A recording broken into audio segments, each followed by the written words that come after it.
आणि म्हणून आपण बाळासाहेबांचे विचार पुढे नेतोय. बाळासाहेब अभिप्रेत होतं ते आपण काम करतोय. आज बाळासाहेबांचं स्वप्न होतं अयोध्येमध्ये राम मंदिर बांधायचं, काश्मीरमध्ये 370 कलम हटवायचं. बाळासाहेब सांगायचे मला एक दिवस प्रधानमंत्री करा, एक दिवस प्रधानमंत्री करा, मी 2 कामं करतो. एक अयोध्येत राम मंदिर बांधतो आणि दुसरं 370 कलम काश्मीर मधलं हटवतो. आज कोण स्वप्न पूर्ण करतंय?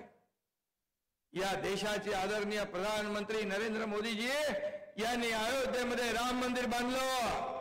ते 22 जानेवारीला त्याचं लोकार्पण होतंय आणि 370 कलम मोदीजींच्या मार्गदर्शनाखाली गृहमंत्री अमित शाह साहेबांनी काढून टाकलं.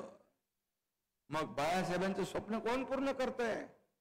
बाळासाहेबांच्या बद्दल त्याचा नैतिक अधिकार कोणाला आहे? आणि म्हणून ते टिंगल करत होते, चेष्टा करत होते, मंदिर वही बनाएंगे, तारीख नहीं बताएंगे. परंतु मोदीजीने मंदिरही बनवलं आणि तारीखही दाखवली 22 जानेवारी. या देशामध्ये प्रचंड उत्साह आहे, एक जल्लोष आहे. या मंदिराचा घेऊन स्वागताची तयारी सगळीकडे सुरू आहे. आणि म्हणून देशामध्ये या राम मंदिराच्या प्रती आस्था आहे. आपण राम मंदिर हा विषय कधी राजकीय केला नाही.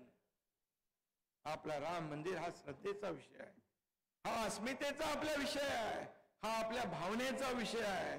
त्यामुळे जे राजकारण करताय, ज्याने तारीखेचं टिंगल केली, आता ते कॅलेंडर मध्ये तारखा शोधायला लागले. अशी वेळ कुणावर येता कामा नये. आपण जे बोलतो